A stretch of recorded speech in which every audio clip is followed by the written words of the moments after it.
क्या आप यकीन करेंगे कि आमिर खान की लव स्टोरी किसी फिल्म से कम नहीं थी। एक खिड़की, दो दिल और इशारों में चलने वाली मोहब्बत, जहां मुलाकात भी मुश्किल थी और बात करना भी एक जंग जैसा। जब परिवार को पता चला तो उन्हें जुदा कर दिया गया, लेकिन मोहब्बत इतनी आसान नहीं थी हारने के लिए।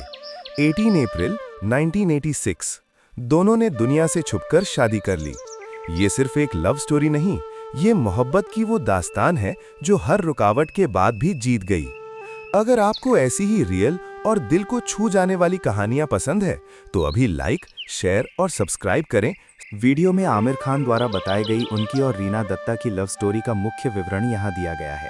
शुरुआत और खिड़की का रोमांच। आमिर खान बताते हैं कि उनकी मुलाकात तब हुई जब वे 20 साल के थे। वे एयर इंडिया बिल्डिंग के सामने वाली बिल्डिंग की खिड़की से उन्हें देखते थे। वे एक दूसरे को ज़्यादा जानते नहीं थे, बस बैडमिंटन खेलते समय थोड़ी बहुत बातचीत होती थी। शुरुआती कोशिशें। आमिर बहुत शर्मीले थे, इसलिए उन्होंने अपनी दोस्त शिल्पा की मदद से रीना को अकेले में मिलने के लिए बुलाया। हालांकि पहली मुलाकात में रीना ने साफ कह दिया था कि उन्हें कोई दिलचस्पी नहीं है, जिससे आमिर काफ़ी निराश हुए। सच्चा एहसास और रिश्ता। लगभग 3 महीने बाद रीना ने खुद आमिर से बात की और बताया कि वो भी उन्हें पसंद करती हैं, लेकिन वो बहुत डरी हुई थी। यहीं से उनका रिश्ता असल में शुरू हुआ। खिड़कियों वाला कोड लैंग्वेज। आमिर और रीना ने बात करने के लिए खिड़कियों को इस्तेमाल एक कोडेड भाषा के रूप में किया। पर्दे की स्थिति और खिड़की खुलने के तरीके से वे एक दूसरे को सिग्नल देते थे, क्योंकि घर पर मिलना मुश्किल था। परिवार का पता चलना और शादी। जब रीना के माता पिता को उनके रिश्ते का पता चला तो उन्होंने रीना को घर में बंद कर दिया, हाउस अरेस्ट। आमिर और रीना ने एक दूसरे को खोने के डर से 18 अप्रैल 1986 को स्पेशल मैरिज एक्ट के तहत गुप्त रूप से गुप्त शादी कर ली। खुलासा और सुलह। बाद में उनकी शादी का खुलासा हुआ, जिससे घर में काफ़ी हंगामा हुआ। हालांकि समय के साथ चीज़ें बेहतर हुईं। आमिर बताते हैं कि बाद में रीना के पिता ने माना कि उन्होंने आमिर को ना मिलकर गलती की थी और उन्हें लगा कि रीना के लिए आमिर से बेहतर लड़का नहीं मिल सकता था।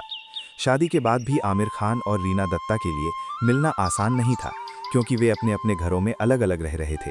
इस स्थिति में मिलने के लिए उन्होंने एक सुरक्षित तरीका निकाला था। मिलने का समय और स्थान। उन्होंने मिलने के लिए सुबह 5 बजे का समय तय किया था। वे बांद्रा स्टेशन पर मिलते थे। सुरक्षित जगह का चुनाव। स्टेशन के वेस्ट साइड में उनके जानने वाले लोग रहते थे, इसलिए उन्होंने पकड़े जाने के डर से स्टेशन के ईस्ट साइड को मिलने के लिए चुना था। दिनचर्या। वे हर रोज़ सुबह वहां आधा या 1 घंटा साथ बिताते थे और उसके बाद रीना अपने कॉलेज चली जाती थी और आमिर अपने काम पर। यह सिलसिला शादी के बाद लगभग 6 से 8 महीने तक चला था। वीडियो के अनुसार आमिर खान ने शादी का फैसला इसलिए लिया ताकि वे और रीना अपने रिश्ते को सुरक्षित रख सकें। आमिर का मानना था कि अगर वे शादी कर लेंगे तो कोई और उनके भविष्य के फैसले, जैसे किसी और से ज़बरदस्ती शादी करवाना, नहीं ले पाएगा। ये शादी एक सेफ्टी नेट की तरह थी ताकि वे भविष्य में अपने रिश्ते को बचा सकें।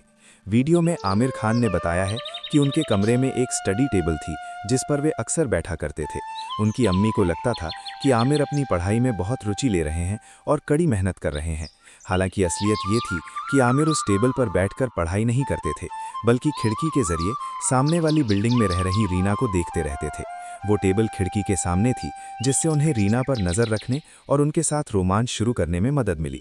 जी हाँ, आमिर खान ने वीडियो में बताया है कि उनका और रीना का शुरुआती और बाद का काफ़ी रिश्ता बिना बोले साइलेंट कम्युनिकेशन चला था। इसे वे खिड़की का रोमांच कहते हैं। यहाँ इसके मुख्य पहलू हैं सिग्नल्स और कोड लैंग्वेज। क्योंकि वे अक्सर सीधे मिल नहीं सकते थे, उन्होंने एक कोडेड लैंग्वेज बना रखी थी। खिड़की के पर्दे की स्थिति या खिड़की खुलने के तरीके से वे एक दूसरे को सिग्नल देते थे, क्योंकि घर पर मिलना मुश्किल था। इशारों में बातचीत। आमिर बताते हैं कि वे लोग इतने माहिर हो गए थे कि बिना एक शब्द बोले भी एक दूसरे से पूरी बात कर लेते थे। वे इसे डमशराज की तरह या साइलेंट फिल्म जैसा बताते हैं। कमरे में साथ बैठना। यहाँ तक कि जब वे लोग एक ही कमरे में होते थे तब भी वे बिना किसी को पता चले इशारों में ही कम्युनिकेट कर लिया करते थे, क्योंकि उन्होंने बिना बोले बात करने की कला में महारत हासिल कर ली थी। वीडियो में आमिर खान ने बताया है कि जब वे अपने परिवार, अम्मी, अब्बा जान और अन्य रिश्तेदारों को अपनी और रीना की शादी के बारे में बता रहे थे, तब वे भावुक हो गए और रोने लगे। आमिर के अनुसार जब उन्होंने पूरी कहानी बताई कि कैसे उन्होंने और रीना ने शादी का फैसला किया, तो उस मोड़ पर आकर वे खुद को रोक नहीं पाए और उनका ब्रेकडाउन हो गया। उस समय वहां मौजूद सभी महिलाएं, अम्मी, नानी जान वगैरह भी भावुक हो गई थीं और रो रही थीं। आमिर खान ने वीडियो में बताया है कि उनकी और रीना की शुरुआती स्थिति दुश्मन फिल्म के प्रसिद्ध गाने मेरे सामने वाली खिड़की में एक चांद का टुकड़ा रहता है की तरह थी। आमिर ने बताया कि उनकी और रीना की स्थिति बिल्कुल इसी गाने जैसी थी, जहां वे एक दूसरे के आमने सामने वाली खिड़कियों पर रहते थे और वहीं से उनके रोमांच की शुरुआत हुई थी।